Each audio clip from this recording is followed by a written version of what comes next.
ఆత్మకూరు విద్యార్థుల జోష్ ఇంతేనా? భారత్ మాతాకి, భారత్ మాతాకి, వందే వందే వందే వందే. ఈరోజు ఆత్మకూరులో ఒక పండుగ వాతావరణం కనపడతా ఉంది.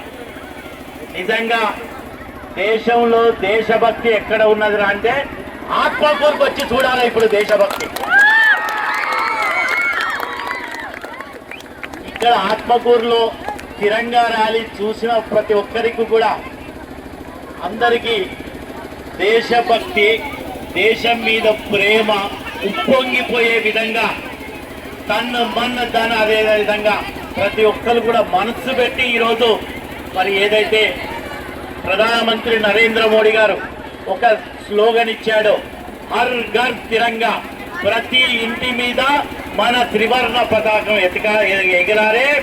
రెండోది, ప్రతి వీధిలో, ప్రతి మండలంలో, ప్రతి ఊర్లో, ప్రతి పట్టణంలో దేశభక్తి పుట్టుడికేలాగా త్రివర్ణ పతాకాన్ని పట్టుకొని యాత్ర చేయండి అని పిలిపించారు. దాంట్లో భాగంగా ఈరోజు ఆత్మకూరు భారతీయ జనతా పార్టీ మండల శాఖ ఆధ్వర్యంలో పిలుపివ్వగానే ఈ కార్యక్రమంలో పాల్గొన్న ఆత్మకూరు భారతీయ జనతా పార్టీ కార్యకర్తలు, పుర ప్రజలు, ముఖ్యంగా విద్యార్థులందరూ ఉత్సాహంగా ఈరోజు తిరంగా యాత్రలో విజయవంతం చేసిన మీ అందరికీ గట్టిగా చప్పట్లతోనే అభినందనలు.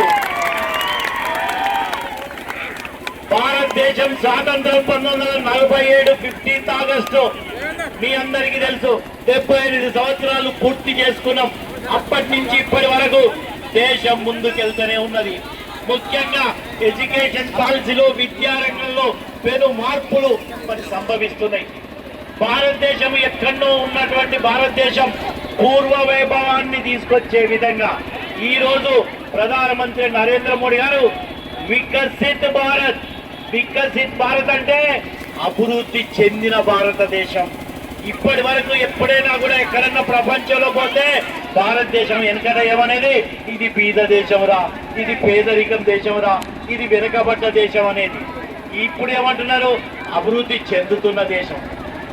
బీద దేశం కాదు, అభివృద్ధి చెందుతున్న దేశం కాదు, అభివృద్ధి చెందిన దేశంగా మారాలి. అభివృద్ధి చెందిన దేశంగా మారాలంటే భవిష్యత్ అంతా మీ చేతుల్లోనే ఉన్నది. విద్యార్థులారా, my dear students, the future of this country is in you. You are the torch bearers of future India. It is you who will build up the India into developed nation.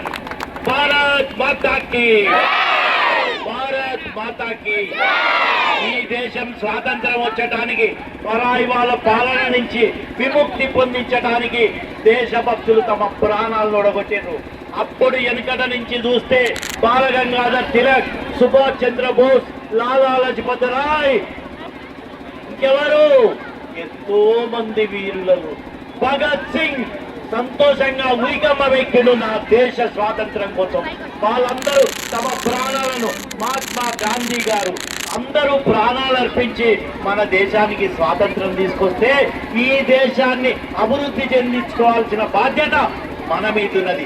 ఈ దేశ ప్రజలైనటువంటి మనం అందరం కూడా మరి ప్రధానమంత్రి నరేంద్ర మోడీ గారికి చేయూతనిచ్చి వారు తీసుకొచ్చినటువంటి అభివృద్ధిని మనం అందరం కూడా కాంక్షించుకుంటూ మనమందరం కూడా భాగస్వామ్యం కావాలని తెలియజేస్తూ ఈరోజు ఇంత ఉత్సాహంగా మరి మీరందరూ పార్టిసిపేట్ చేసినారు. ఈ యొక్క సంవత్సరానికి ఇంకొక ప్రాముఖ్యత ఉన్నది. ఇన్ని రోజులు మనం వందే మాతరమును చిన్నగా వాడేది, కానీ ఈరోజు వందే మాతరం మొత్తం 3 నిమిషాల నిడివితోని టోటల్ గా వందే మాతరం పాడాలి ప్రతి ఒక్కరిని పార్లమెంట్ లో చట్టమైంది. మొన్నటికి మొన్న నిన్న రాష్ట్రపతి గారు సంతకం కూడా అయింది. కాబట్టి వందే మాతరం కూడా యాక్ట్ అయిపోయింది, జాతీయ గీతంలో ఒక భాగం అయిపోయింది. ఈ రోజు త్రివర్ణ పతాకం అన్నా, జనగణమనన్నా, వందే మాతరం అన్నా మూడింటిని ఎవరు అవమానపరిచినా కూడా ఇది శిక్షార్హమే. ఈ భారతదేశంలో ఉన్న ప్రతి పౌరులు కూడా భారత్ మాతకి జై అనాల్సిందే, వందే మాతరం అనాల్సిందే, జనగణమన పాడాల్సిందే. అటువంటి వాళ్ళకే ఈ దేశంలో స్థానం. మీరందరికీ ఈ భవిష్యత్తు మీది కాబట్టి మీ విద్యార్థులారా మీ అందరికీ ఒకటే విజ్ఞప్తి, ఎక్కడ కూడా భారతదేశ త్రివర్ణ పతానికి అవమానం జరిగితే మనం అందరం ఊకోము. భారత్ మాతాకి, భారత్ మాతాకి. ఒక్కసారి భారతీయ జనతా పార్టీ తరఫున ఈ రోజు ఎండలో కూడా పాపం చిన్నపిల్లలందరూ, మిగతా విద్యార్థులు పెద్ద ఎత్తున మా కార్యకర్తలు, ఇక్కడ ఆత్మకూరు ప్రజలందరూ ఈ యొక్క కార్యక్రమంలో తిరంగ ర్యాలీలో పాల్గొన్న ప్రతి ఒక్కరికి కూడా ధన్యవాదాలు తెలియజేస్తూ ముగిస్తున్నాను. నా పేరు డాక్టర్ విజయ్ చందర్ రెడ్డి. నేను ఒక ఆర్థోపెడిక్ సర్జన్, బొక్కల్ డాక్టర్ను, రెడ్ క్రాస్ చైర్మన్ ను, భారతీయ జనతా సీనియర్ నాయకుడు.